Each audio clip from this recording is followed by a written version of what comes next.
Hi guys, welcome to this track guide in the Porsche 911 GT3R 992 at Watkins Glen. Going to get straight into it here. So running down to the first corner, just going to slow it down a bit. So we're braking around the 200 meter board there, trailing the brakes off nicely to the apex, and then trying to hook into the camber on the inside here. Get back on the power nice and early. So you can use quite a lot of the runoff here as long as you keep two tyres on the coloured curb here. You seem to be alright for not getting a track limit warning. So obviously the exit here is really important in this car. Try not to get give people too much more of an advantage on the straight than they've already got, and obviously losing a lot of time on the delta if you get a bad exit there. So important. I'm going to run up to the next bit now, so we'll just play here.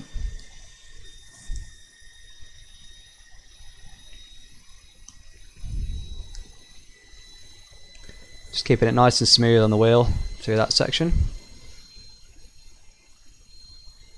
And we'll slow it down again. So we're running into this tricky chicane here. Braking about the 300 meter board. Not full on the brakes, just kind of slightly, just to get the car turned in down to fifth.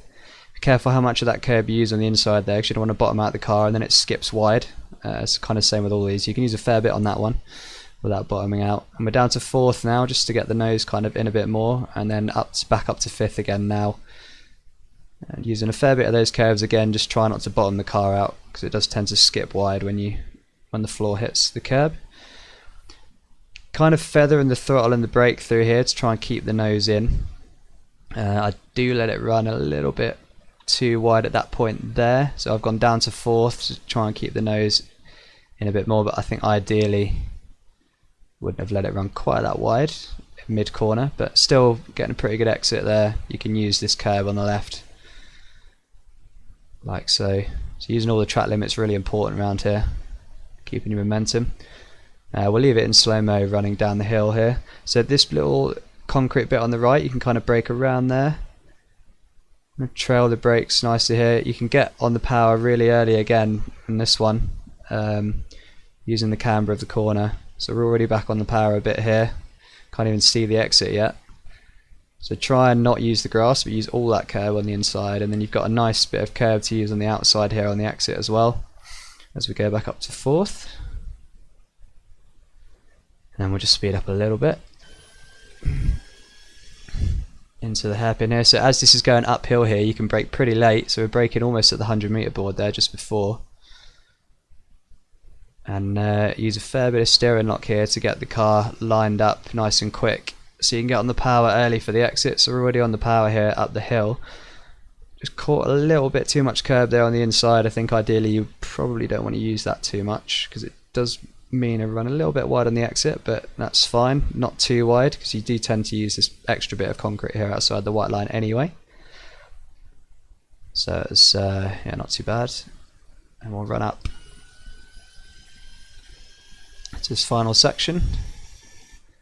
So you've got the boards here on the left. Can't actually see what that one is. I guess it's 150. But we're going to brake just before the 100 meter board. Down to third, trailing the brakes all the way into the apex. Keep the car rotating, and then again on the power nice and early. You can use a lot of the runoff here. You don't seem to get a track limit. I actually haven't used all of it, but you can use even more than I've used there, and you still don't seem to get one, so that's something to know. But I don't know how much quicker it is running all the way out there.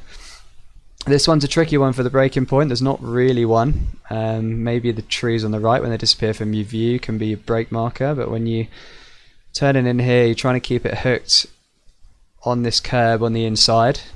It's easy to get a bit eager on the power and run out a bit too wide, so just be patient. And then on the power there, relatively early. And if you've got it right, you don't really want to be dipping a wheel on the grass there, because it does slow you down quite a bit, but just using that curb. And then this final section, difficult in the Porsche. It does tend to, especially on low fuel, the back end does like to step out here. So I think the key thing here is to not completely lift off. So you want to keep a bit of throttle in at all times through this corner. So you see I don't touch the brakes, but I have reduced the throttle a little bit just to get the car to turn in, but then back on pretty quick. You can use a fair bit of this curb. It does unstabilize the car a little bit, so just be careful As you see, I just catch a little bit there. The back end did try to go a bit. And then lining up for the final corner, trying to get a good exit. So just a little bit of brake, back on the power nice and early. And then just keeping an eye on that wall and hoping that you don't end up in it.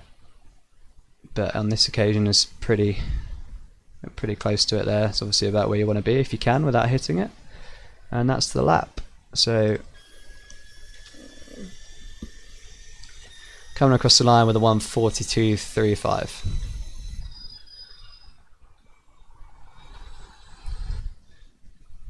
So thanks for watching. I'll be doing some more of these in future, so if you like it, please subscribe. Thank you.